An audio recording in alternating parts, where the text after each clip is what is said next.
What's up, guys? Okay, part four. If you haven't watched the other ones, the other three, my math's right.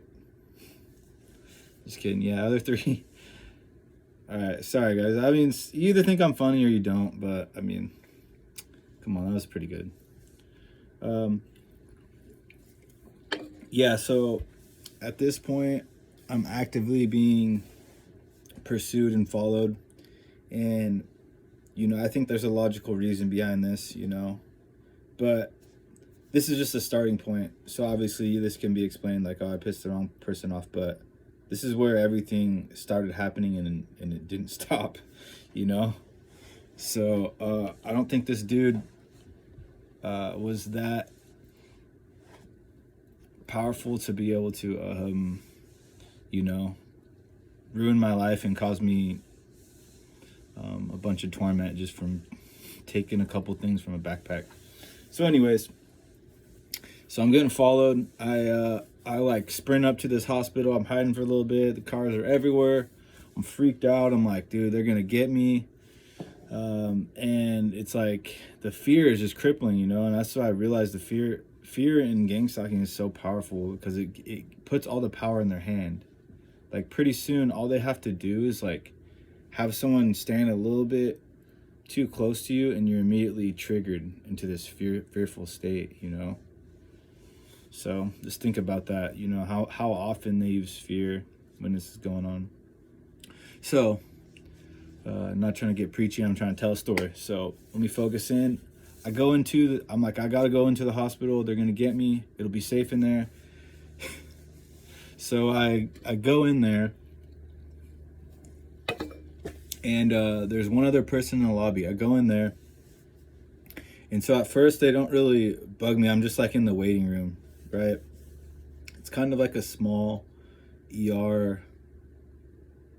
Yeah, I don't really know if its main function isn't an ER. I don't believe this hospital, but I mean, I think you can in an absolute emergency. I think this is more like if they're doing surgeries and things like that. Cause this ER was just like not very big, and there's one dude in there that I can recall. I don't think there was really anyone else other than the security guy that was at the front desk. So I go in there, I sit down, and within like a couple minutes, the guy that's in there, he starts like throwing up directly on the floor. It was weird. It was like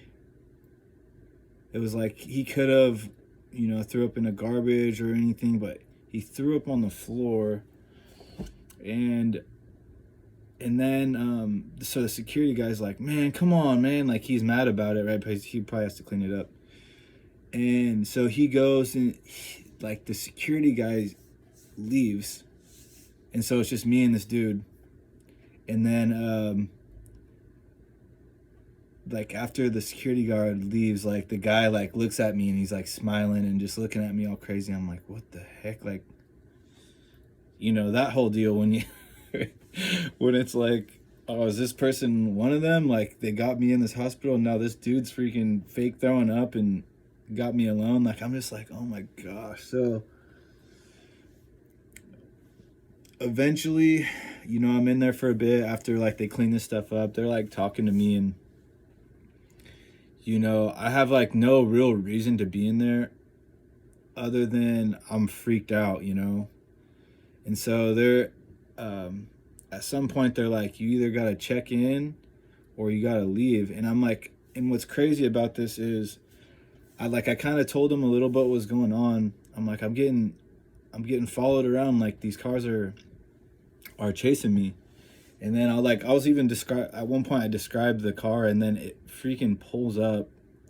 And this is kind of creepy. This dude literally pulls up in the front of the hospital, and I see him like look into the window at me. And so he's looking at me, and then he pops his trunk. And so he goes to the back of his vehicle, and he goes both hands in there, grabs something, looks back at me, and then shuts the shuts the trunk, goes and sits in his car and just waiting right out front. And I'm thinking he's got a gun, all this stuff. Like, so obviously, I don't know, you guys. It was really freaky to me at this time because I'm like, I'm in the city. I don't know a ton of what's going on, but I'm like these people are gonna kill me, basically.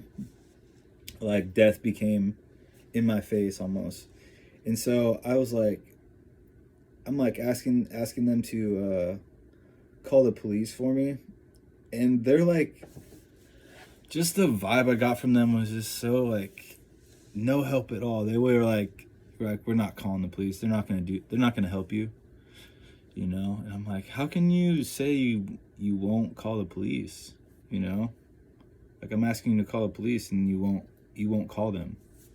So I don't know. That was kind of weird, but maybe they're used to a bunch of people up there just acting a fool.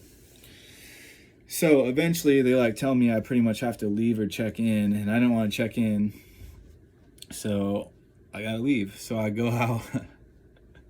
I go out front, and I'm like petrified, scared at this point.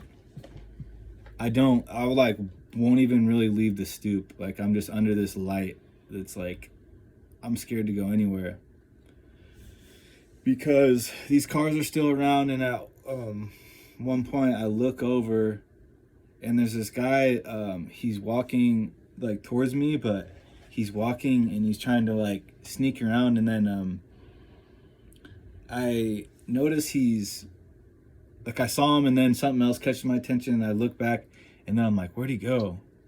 And I'm like looking around and then I see in between the fence and the bus stop, he's literally like looking at me like through the little space between the bench and the bench and or the bus stop and the fence. And so I'm like, oh my gosh, dude, this is just insane. Okay, so like literally I probably would not have moved from there that night. Like, cause I don't know what to do. I'm just sitting there and I believe this is when God sent me help, cause this was kind of crazy. Like just looking back, it came in like a perfect time.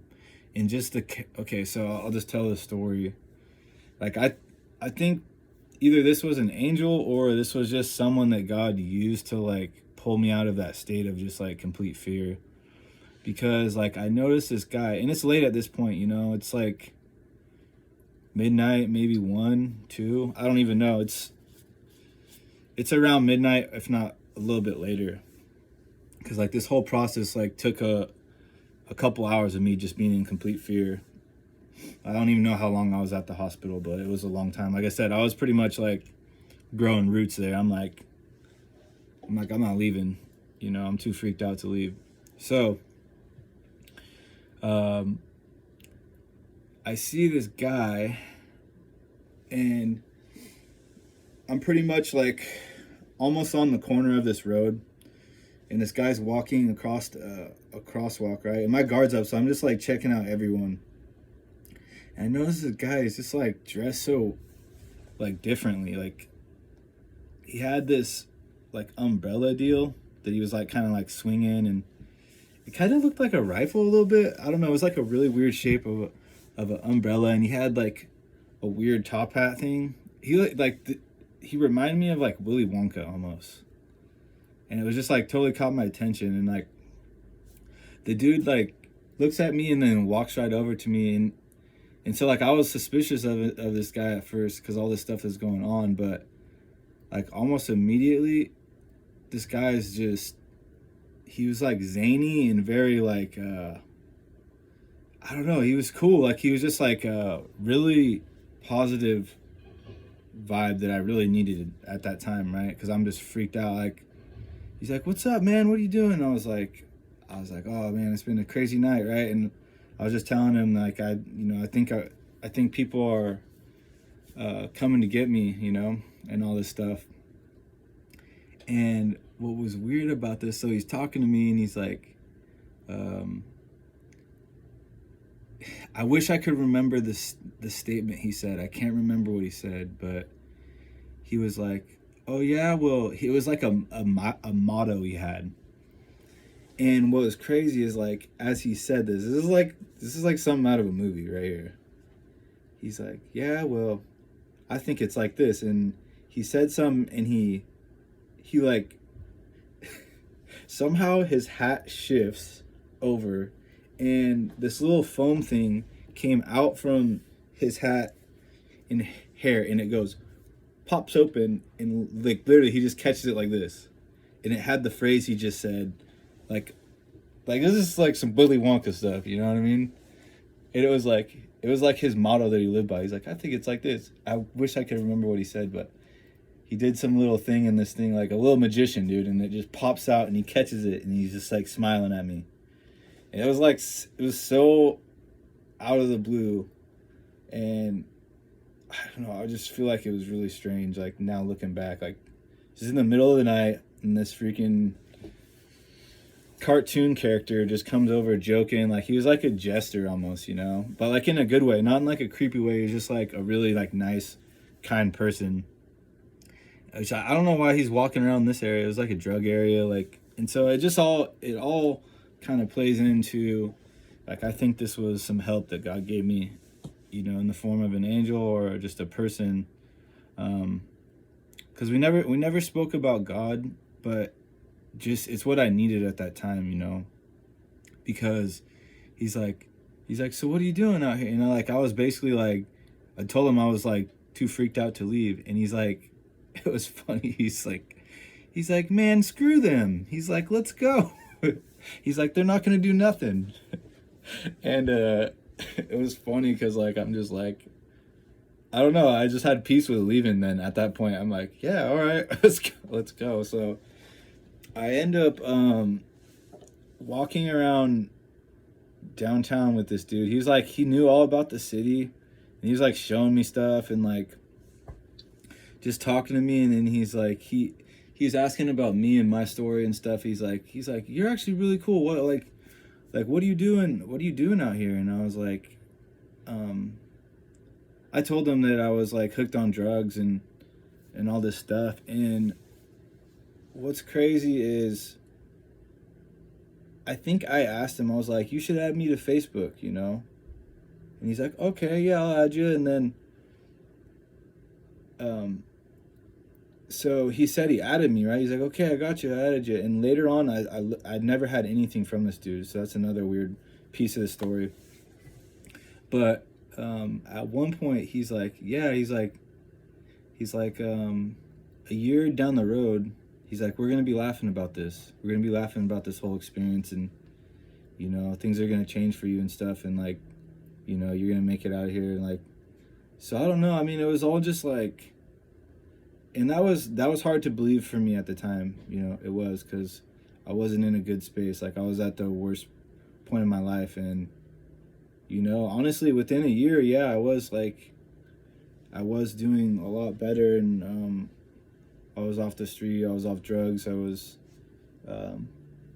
you know, had peace in my life, had good things, had hope again and stuff. So it was almost like he was prophesying to me a little bit, but without, it was like in a nonchalant way, not in like a very typical, like, oh, this is what the Lord's going to do. It wasn't like, he didn't bring up God, but I don't know, it just made it a little more like inconspicuous, you know. So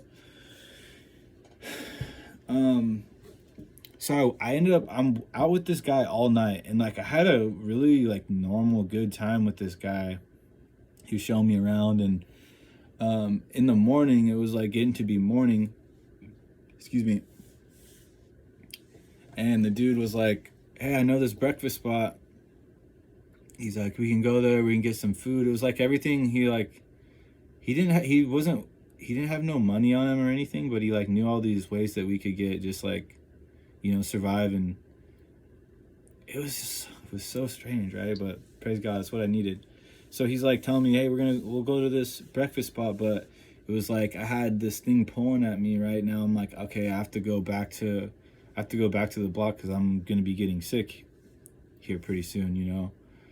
It's like morning, you know, it's been you know, 8 hours or so since I used whatever, and you know that time clock is ticking when you're addicted to opiates. It's like I'm gonna be sick soon. So, like, I wanted to go with this guy and keep hanging out with him, but it was like, yeah, but my flesh is pulling at me, and I got to go do this. And so, like, I just told him, I'm like, all right, well, dude, I gotta go. Actually, you know, like, I gotta go figure some things out.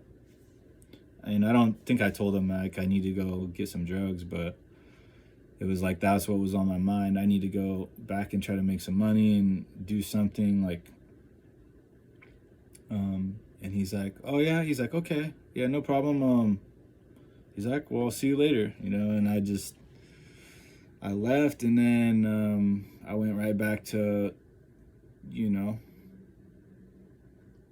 the pit, basically. So I went back there, and you know, the rest of that time, like all the gang stalking stuff stopped, but it was to be continued, definitely, as you can tell by my other stories. But this was like the first one that where it started and where things became obvious. So like after this, this is where like I noticed people started showing up to where I was staying and like watching, and you know, like I was getting followed. A lot of at first it was like a lot of like Haitian looking people, you know, like bearded, like voodoo type looking guys, and that was really creepy because like, yeah, I'll tell more stories about that. So yeah, that's when things became overt.